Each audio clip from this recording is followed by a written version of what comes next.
বাংলাদেশ সরকার যথাযথ প্রমাণের ভিত্তিতে তাদেরকে নিয়ে নিবে, কিন্তু আপনি তো ঘাট ধাক্কা দিয়ে কাউকে ঢুকানোর চেষ্টা করতে পারেন না।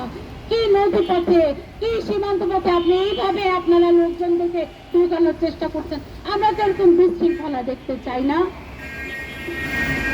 এই লোকগুলা যদি আমাদের দেশের নাগরিক হয় তাহলে সসম্মানে বাংলাদেশ সরকার তাদেরকে আমাদের দেশে নিয়ে আসবে বলে আমরা বিশ্বাস করি, আমরা দাবি জানাই।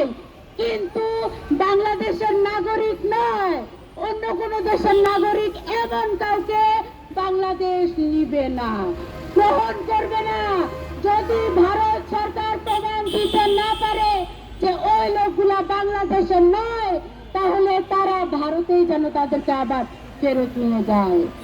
কিন্তু নো ম্যানস ল্যান্ডে 1 ঘন্টার জন্য যেন কোনো মানুষ হাহাকার না করে।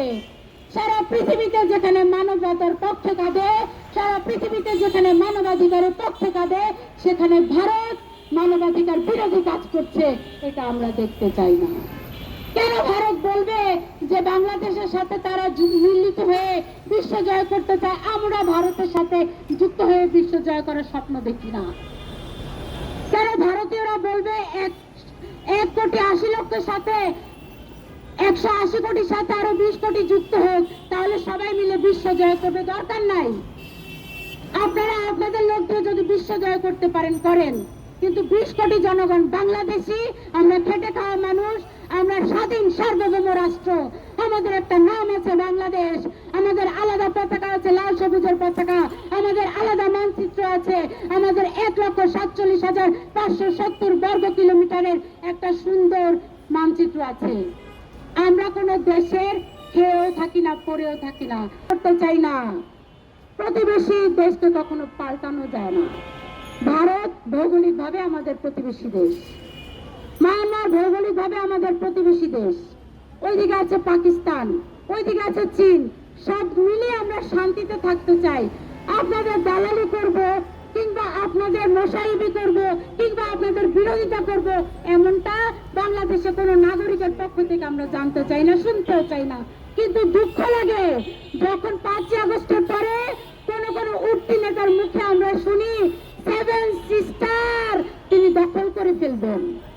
সেই কালা পাঠা কালা মাগুর এখন এমপি হয়েছে, যারা কোটা না করতে করতে কোটায় উপদেষ্টা হয়েছিল, কোটা না করতে করতে কোটায় এমপি হয়েছিল, সেই কোটায় এমপি হয়ে তারা 7 সিস্টার দখল করার চিন্তা করেছিল।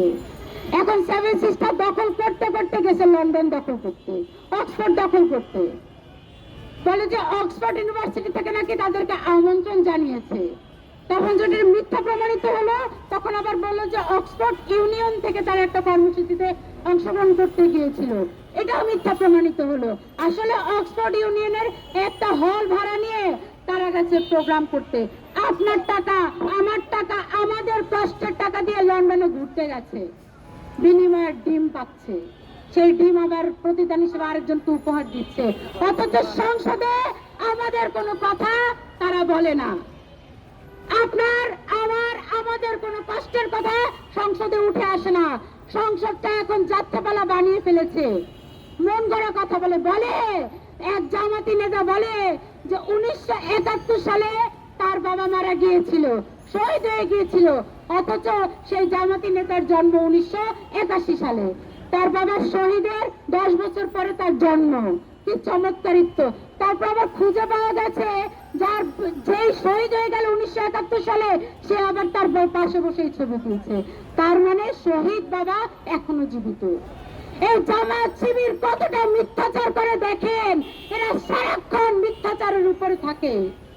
তা না হলে এত বড় মিথ্যাচার, তার 14 গোষ্ঠী নাকি মুক্তিযোদ্ধা ছিল, তার মা মুক্তিযুদ্ধের বিশাল বড় সমন্বয়ক ছিল, সংগঠক ছিল। শহীদ বাবা এখনো তার পাশে বসে মুড়ি খায়। আমরা এই দেশ বিরোধী, এই স্বাধীনতা বিরোধী এই জামাত শিবিরের শাস্তি চাই। আমরা শাস্তি তাদের চাই, তারা দিল্লি না ঢাকা বলে এই দেশকে অন্য দেশের বিরোধী পক্ষ বানিয়েছে। দিল্লি না ঢাকা বলতে বলতে কেন গেছেন চেন্নাইতে? আপনার লোকজন কেন চেন্নাইতে গেছে চিকিৎসা নিচ্ছে, সেটা আমরা জানতে চাই। সুযোগ পেলে সবার আগে লেজ গুটিয়ে আপনারাই যাবেন কেন? সমন্বয়ক মেহেদীকে আমরা দেখিনি ক্রিপ্টোকারেন্সি লক্ষ লক্ষ টাকা নিয়ে যে মেয়েটি বলেছিল পুলিশকে তারাই মেরেছে, সেই মেয়েটি ভারত দিয়ে পালিয়ে যেতে চেয়েছিল।